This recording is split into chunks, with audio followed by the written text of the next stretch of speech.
Hello students, myself Dr. Vaishali Sangram Shevale, working as assistant professor in the Department of Zoology, Sadguru Gadge Maharaj College, Karad. Today in this lecture we are going to discuss about the comparative anatomy of vertebrates, and from this paper we are going to discuss about the comparative anatomy of respiratory system. First we will see what is respiratory system. Respiratory system is a system which provides oxygen gas which is needed for the cellular respiration, and it removes the carbon dioxide from the body. The respiratory organs varies in invertebrates and vertebrates. In case of invertebrate organisms, the respiratory organs are gills and trachea, while in case of vertebrates, the respiratory organs are lungs and gills. Vertebrate respiratory systems vary depending upon their habitat. In number of lower vertebrates, the respiration takes place by the skin, while in case of the aquatic chordates, the respiration takes place by the gills. For example, tunicates, fish and amphibians.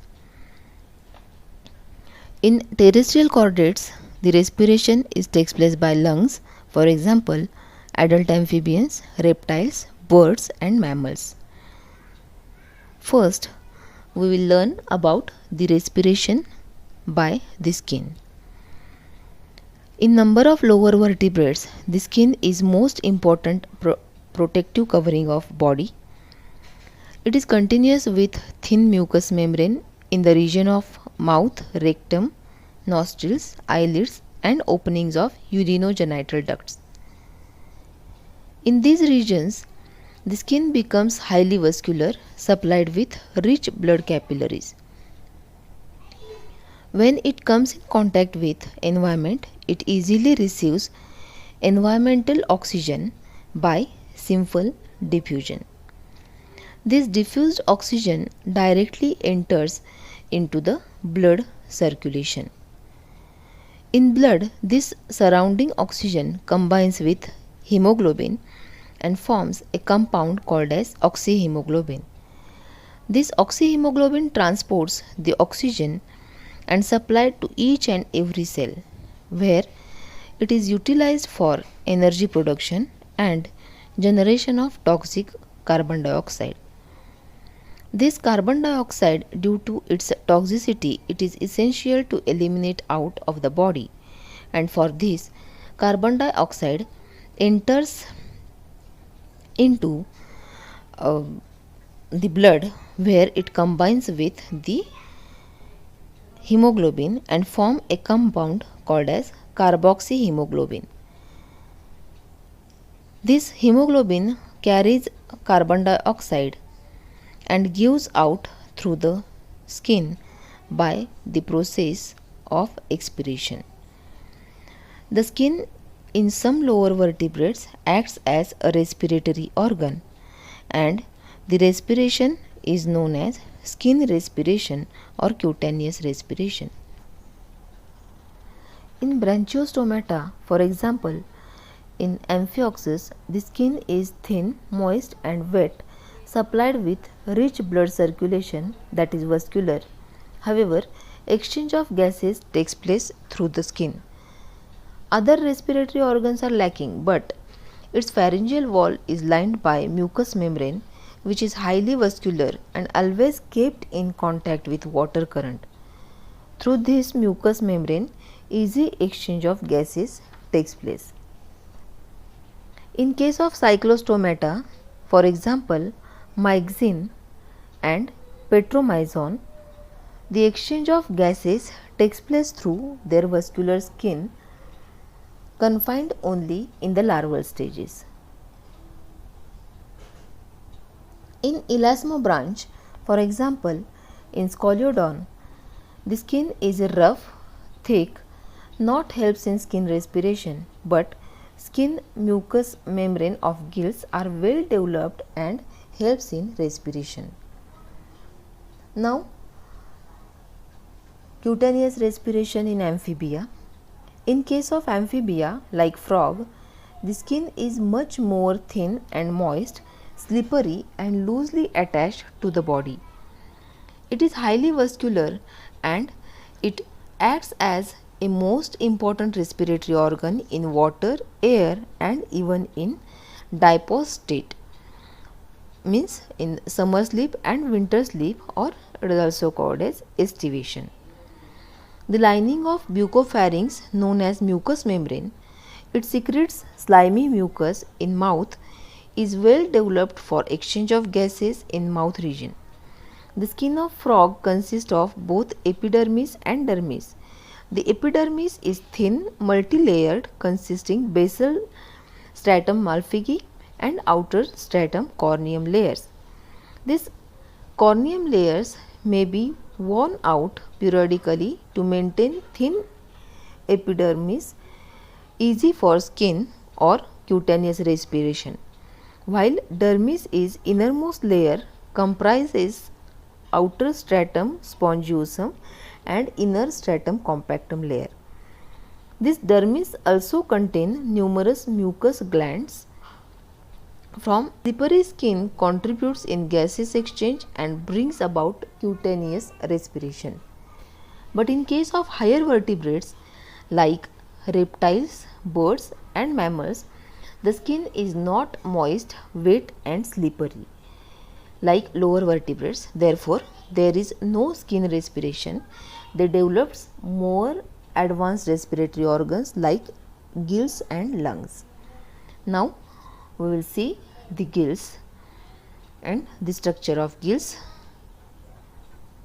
The gills are the main respiratory organs developed in different aquatic lower vertebrates for aquatic respiration.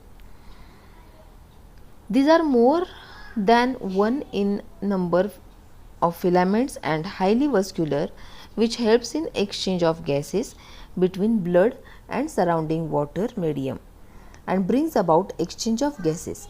This helps in purification of blood. In this picture you can see this is the gills of structure of gills of fishes which are present on the lateral sides of the head. This is the mouth. From mouth the water flows in through the fish's mouth. The muscles pump the water across the gills, and this is the gill filament. Each gill contains the 1000 number of filaments which absorbs the oxygen from the water current. And this is the operculum. Water and carbon dioxide are pumped out through the operculum, means the gases exchange takes place in the gill region, and this is present in the aquatic chordates. Now we will see the gills in elasmobranch. This type of gills, this is the example of scoliodon. In the fish like scoliodon, respiration is aquatic because it depends upon oxygen which is dissolved into water. This exchange of gases takes place at the region of these gills. It consists of 5 pairs of gill pouches. You can see here there are 5 pairs of gill pouches are present. And these gill pouches are containing the gills. These gill pouches are present on either lateral sides of the pharynx in a series. Each gill pouch is comprised of anterior-posteriorly. Each opens into the pharynx by the large opening known as internal branchial aperture. Here there is a presence of internal branchial aperture which directly opens into the pharynx and also opens outside by a narrow vertical opening known as external branchial aperture, or it is also called as the gill slit. You can see here there are the gill slits are present which opens outside the gills. In between two apertures, adjacent or successive gill pouches, there is a fibromuscular portion which is known as interbranchial septum. In between two gills there is presence of a septum. Internally each gill septum is lined by cartilaginous rod which is known as visceral arch or gill arch, it, which is a slender, curved and branchial ray. Entire septum covered by mucous membrane. This mucous membrane on either side of the septum forms many horizontal leaf-like folds which are called as the gill lamellae or the gill filaments. You can see here, this is the septum and these are the gill filaments. Gill filaments. They act as a proper gills supplied with blood by afferent branchial arteries. However, each interbranchial septum bears two sets of gill lamellae, one set on anterior face while other lies on the posterior face. Each set forms half gills called as hemibranch or demibranch, while both sets along with the interbranchial septum forms a complete gills known as hollow branch gill. The posterior demibranch of each septum having lower gill lamellae than anterior demibranch.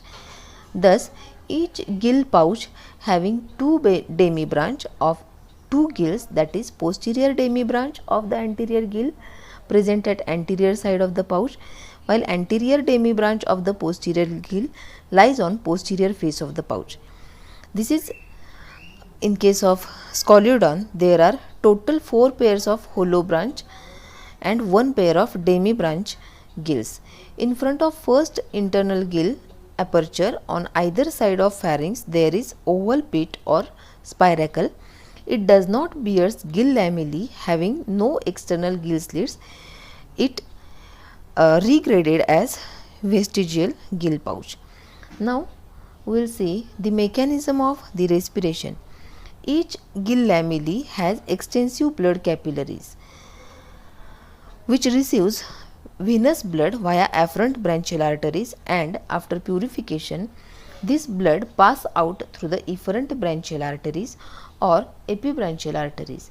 These all epibranches opens into dorsal aorta during purification of blood. Dissolved oxygen in water comes in the contact with the gill pouches. This oxygen enters into the blood by endoosmosis, while carbon dioxide from venous blood enters into the water through the wall of capillaries by exoosmosis. The exchange of gases at tissue level, that is exchange of oxygen and carbon dioxide through the wall of cell, is known as internal respiration.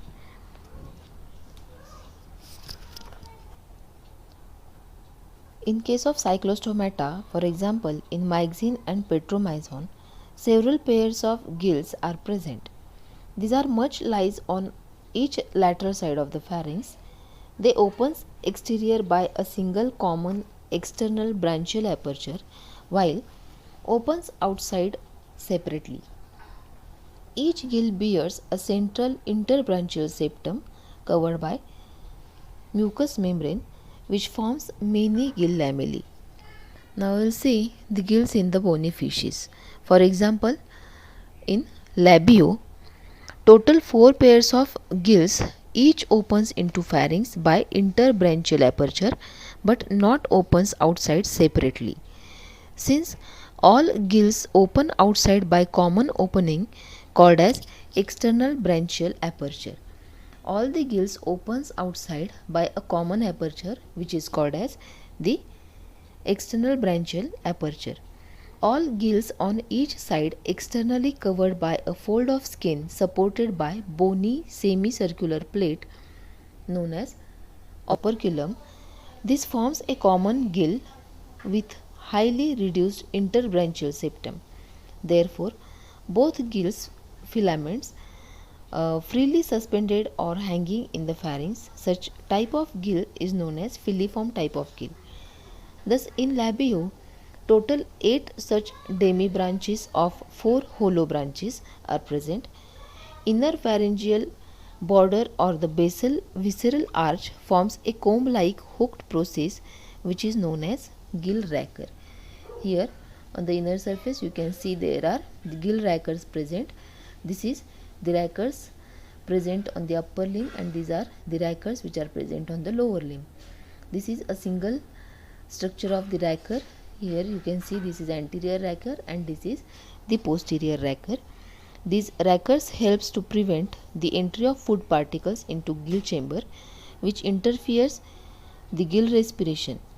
The gills are highly vascular, which helps in exchange of gases. Now we will go through the gills of lungfishes. For example, Protopterus larva. In case of lungfishes, its larval form bears temporary brushy and vascular external gill filaments. Here you can see this is the Protopterus larva and this is the Lepidosiren larva. In this case, you can see on the lateral sides there is presence of the external gills which are having the brushy structure in both cases.